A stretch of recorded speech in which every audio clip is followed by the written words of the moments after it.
పోలీసులు 4 గంటల పాటు విచారించారు.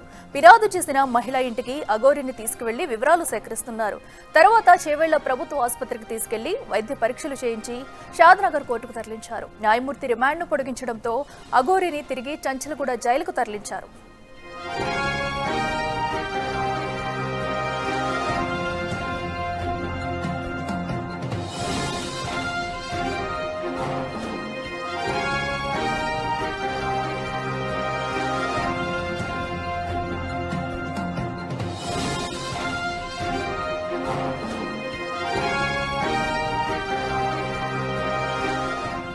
అఘోరి శ్రీనివాస్ కు చేవెళ్ల కోర్టు మరో 14 రోజుల పాటు రిమాండ్ పొడిగించింది. పూజల పేరుతో తనని మోసం చేశాడనే కేసులో అఘోరి శ్రీనివాస్ కు రిమాండ్ ఉన్నాడు. అయితే చేవెళ్ల కోర్టు ఆదేశాల మేరకు అఘోరిని ఇప్పటికే కస్టడీలోకి తీసుకున్న మొకీల పోలీసులు 4 గంటల పాటు విచారించారు. ఫిర్యాదు చేసిన మహిళ ఇంటికి అఘోరిని తీసుకువెళ్లి వివరాలు సేకరిస్తున్నారు.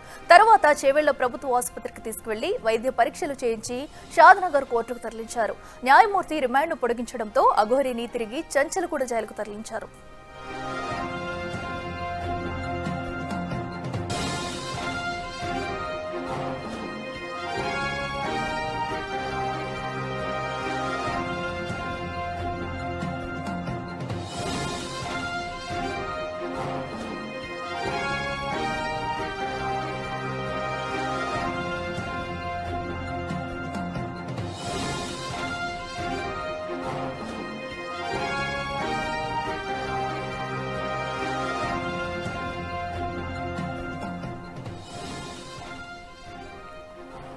అఘోరి శ్రీనివాస్ అయితే అటు మరో 14 రోజులు రిమాండ్ విధించింది కోర్టు. అయితే ఇప్పటికే నిన్న 4 గంటల పాటు విచారించారు. అయితే ఈ నేపథ్యంలో కూడా అటు ఫిర్యాదుదారుని మహిళ ఇంటికైతే సైతం అఘోరిని తీసుకెళ్లి వివరాలు సేకరిస్తున్నారు. అయితే నిన్న 4 గంటల విచారణలో ఎలాంటి విషయాలు బయటకు వచ్చాయనేది కూడా తెలియాలి. అయితే మరో 14 రోజులు రిమాండ్ విధించడంతో చంచలగూడ జైలుకు మళ్లీ అఘోరిని అయితే తరలించారు. అయితే ప్రస్తుతం అయితే మొఖిల పోలీసులు నిన్న అఘోరిని అటు విచారణ చేశారు. అయితే ఈ నేపథ్యంలో కూడా 4 గంటల విచారణ అయితే జరిగింది. అయితే ప్రస్తుతం బాధిత మహిళ ఎవరైతే కంప్లైంట్ చేశారో ఆ మహిళ ఇంటికి తీసుకెళ్లి వివరాలు సేకరించే పనిలో ఉన్నారు పోలీసులు. అయితే మరో 14 రోజులు రిమాండ్ పొడిగించడంతో అటు చంచలగూడ జైలుకి తిరిగి తరలించారు అఘోరిని.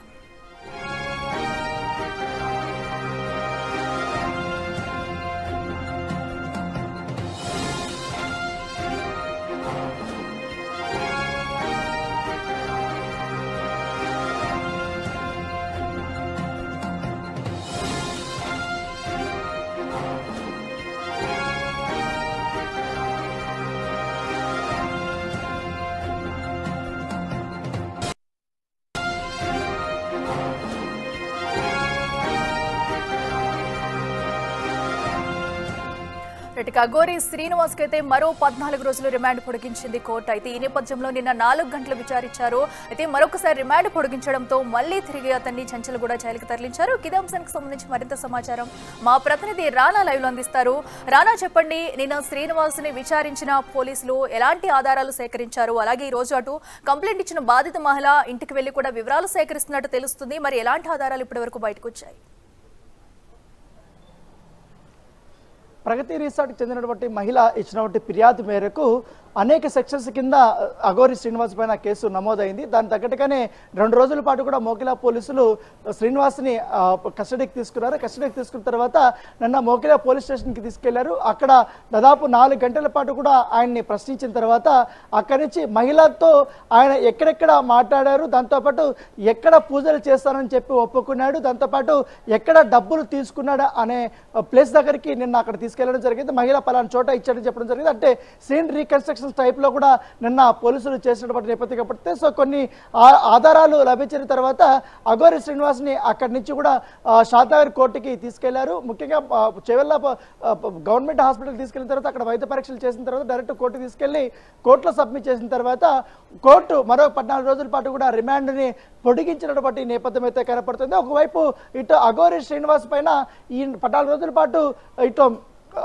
రిమాండ్ పొడిగించిన తర్వాత వర్షినికి సంబంధించిన కుటుంబ సభ్యులు కానీ వాళ్ళందరూ కూడా మోకిలా పోలీస్ స్టేషన్ దగ్గర ఒకవేళ ఉన్నాడేమో అక్కడ ఆందోళన చేయడానికి వారు సిద్ధమయ్యారు. అయితే అతను చెంచల్గూడ జైలుకి తీసుకెళ్లారనే ఉద్దేశంతో అక్కడ ఇవాళ ఆందోళన అయితే చేయబోతున్నట్టుగా మనకు సమాచారం అవుతుంది. మరోవైపు అఘోరి శ్రీనివాస్ సంబంధించిన తల్లిదండ్రులు కూడా ఇవాళ అఘోరి శ్రీనివాస్ని కలవడానికి ప్రయత్నాలు చేస్తున్నట్టుగా మనకు సమాచారం అవుతుంది. మరోవైపు ఇటు వర్షిని మాత్రం ఇంకా హోంలోనే ఉంది కాబట్టి హోంలో పూర్తి స్థాయిలో ఆమె యోగక్షేమాలంతా కూడా వారే చూసుకుంటున్నారు.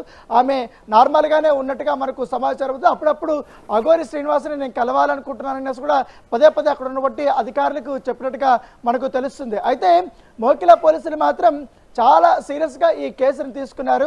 ఎందుకంటే 10 లక్షల రూపాయల వరకు కూడా తీసుకున్నారు కాబట్టి ఇలాంటి కేసులు చాలా వరకు కూడా ఉన్నట్టుగా మనకు సమాచారం అవుతుంది. సో దాంతోపాటు ఆమె చేసినటువంటి పూజలు అనేది మనం బయటకు కూడా చెప్పలేనటువంటి సిచ్యువేషన్ ఉంటుంది. సో అక్కడ మహిళలు మొత్తం వస్త్రాలంతా కూడా విప్పించి ఆమె ఈ రకమైనటువంటి పూజలు చేస్తాను, దానివల్ల కూడా ధన ప్రాప్తి కానీ అలాగే ఉద్యోగ ప్రాప్తి కానీ వ్యాపార వృద్ధి కానీ ఇవన్నీ కూడా బాగా జరుగుతాయంటూ కూడా పెద్ద ఎత్తున నమ్మించి డబ్బులు తీసుకొని ముఖం చాటేసడమే కాకుండా మోసం చేశారనే కూడా ఇప్పటికే కేసులు నమోదైనటువంటి నేపథ్యంలో దాని తగ్గట్టుగానే ఇప్పుడు ఈ యొక్క దర్యాప్తు అంతా కొనసాగుతుంది. మరి కొంతమంది పేరు చెప్పుకోలేనటువంటి వారు బయటికి రాలేనటువంటి వారు కూడా కొంతమంది కంప్లైంట్ ఇచ్చారు కాబట్టి దానిపైన కూడా ఇప్పుడు మోకిలా పోలీసులు ఎంక్వైరీ చేస్తున్నారు.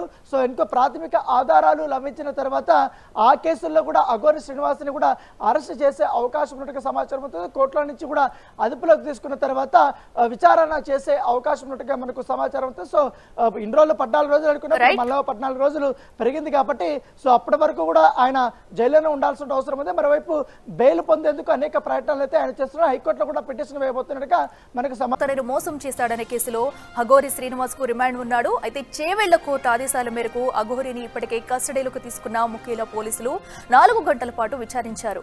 ఫిర్యాదు చేసిన మహిళ ఇంటికి అఘోరిని తీసుకువెళ్లి వివరాలు సేకరిస్తున్నారు. తర్వాత చేవెళ్ల ప్రభుత్వ ఆసుపత్రికి తీసుకెళ్లి వైద్య పరీక్షలు చేయించి షాద్నగర్ కోర్టుకు తరలించారు. న్యాయమూర్తి రిమాండ్ను పొడిగించడంతో అఘోరిని తిరిగి చంచల్గూడ జైలుకు తరలించారు.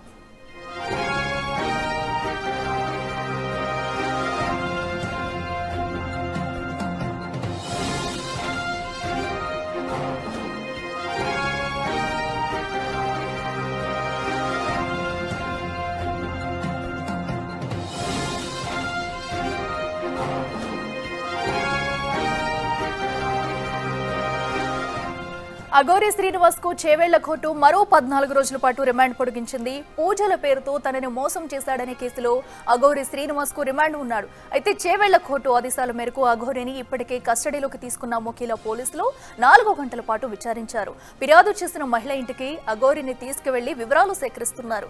తర్వాత చేవెళ్ల ప్రభుత్వ ఆసుపత్రికి తీసుకువెళ్లి వైద్య పరీక్షలు చేయించి షాద్నగర్ కోర్టుకు తరలించారు. న్యాయమూర్తి రిమాండ్ను పొడిగించడంతో అఘోరిని తిరిగి చంచల్గూడ జైలుకు తరలించారు.